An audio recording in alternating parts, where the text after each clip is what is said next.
là, je fais quoi? Je ne sais pas. Là, tu peux rien faire. En général, s'il n'y a personne, j'essaie de passer en dessous. Pour t'expliquer, là, il y a un balisage donc il y a sur des cônes de Lubeck, là. Ouais. Et le balisage, en fait, il ferme complètement l'accès. Et comme j'expliquais tout à l'heure, quand j'arrive là, en fait, je suis surpris parce que souvent, voilà. Parce que ma canne ne m'a rien indiqué. Ah oui. C'est-à-dire que le balisage, il ne va pas jusqu'en bas. Ouais. Tu vois, il y aurait un truc qui passe tout le long, comme ça je serais bloqué avant et du coup je serais un peu moins violenté, j'allais dire. Mais là en fait j'arrive, j'ai l'impression que je peux passer et je ne peux pas. Oui, tout à fait. Et c'est super souple. Et souvent, soit on va m'attraper par mon sac à dos s'il y a quelqu'un dans le coin, parce qu'ils savent très bien que je me mets en danger, soit on va m'appuyer sur la tête pour passer en dessous. Enfin, c'est juste l'enfer quoi. Bah là on a vu que là en l'espace de 2 minutes, il y a 1, 2, 3, 4, 5 camions. Hein. Et tout à l'heure, il y avait. Et donc pour passer, c'est. Et tout à l'heure, il y en avait qu'un, le dispositif était un peu plus léger. Oui. Et c'est un peu dangereux parce que les camions peuvent bouger, il y a beaucoup de bruit dans cette rue.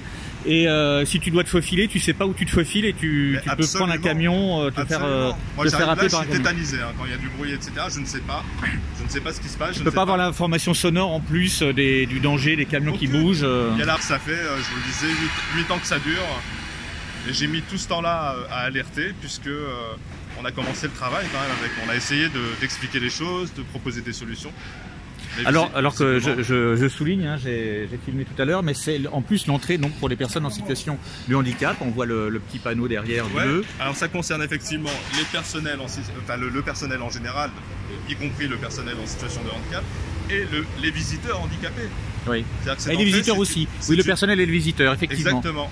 Donc là, autant dire que les visiteurs qui connaissent pas l'endroit, toi tu connais à peu près. Ouais. Mais moi qui en ai l'habitude, qui travaille ici, je suis déjà confronté à de grosses difficultés. Alors mettez-vous à la place du public handicapé qui ne connaît pas les lieux et qui vient.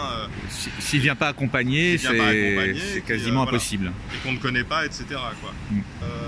3 jours sur 5, hein, je parle du lundi au vendredi, des livraisons comme ça. Mais dans ma tête, en fait, je l'ai configuré je l'ai configuré au quotidien.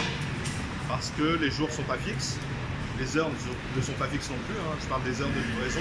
Oui. Et même quand les livraisons sont terminées, le dispositif de barriérage est toujours en place. Je parle depuis 2010, hein, donc ça fait 8 ans. Ah oui, quand même. Ça fait pas mal de temps.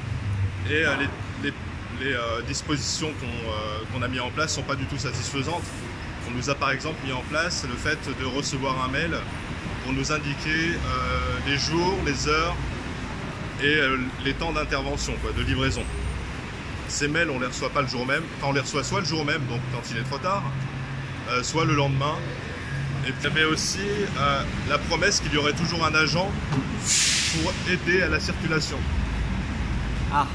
Alors ça, c'est pas du tout vrai, c'est-à-dire que c'est souvent les gens qui sont en train de faire des livraisons qui constatent qu'un aveugle arrive et qu'il faut absolument l'aider à s'en sortir de là. Ouais. Donc il n'y a pas d'agent qui soit mis en place pour aider.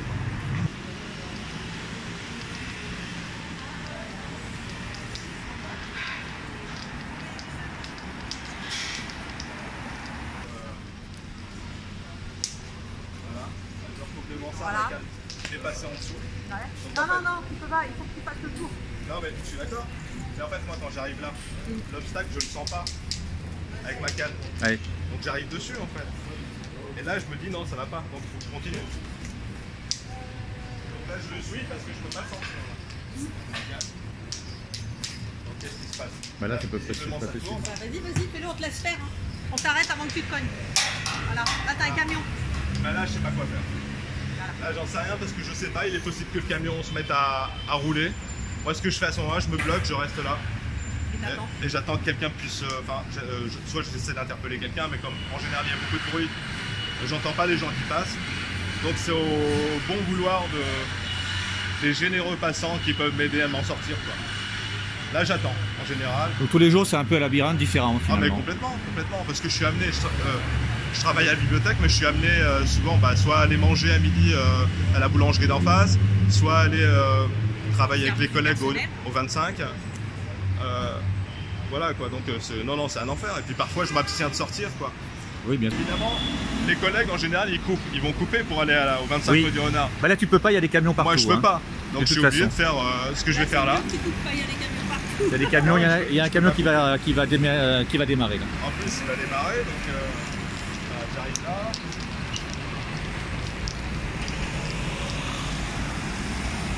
Alors là déjà on va faire attention, il y a un camion qui là, il y a recule. un camion à ma droite là, je sais pas ce qu'il va faire en vérité. Donc Voilà, bah là il y a un camion de co là qui...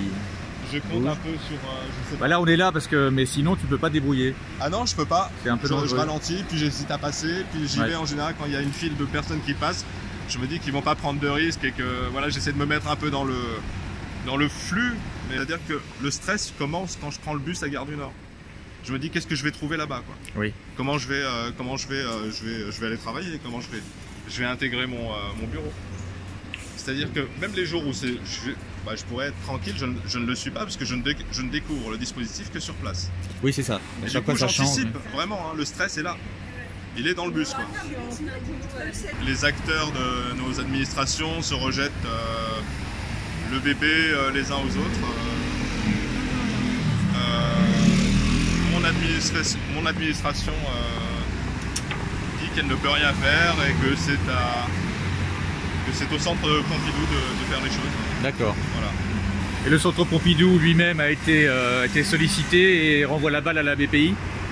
Comment ça se passe? Il ne renvoie pas la balle à la BPI, il renvoie la balle à la ville.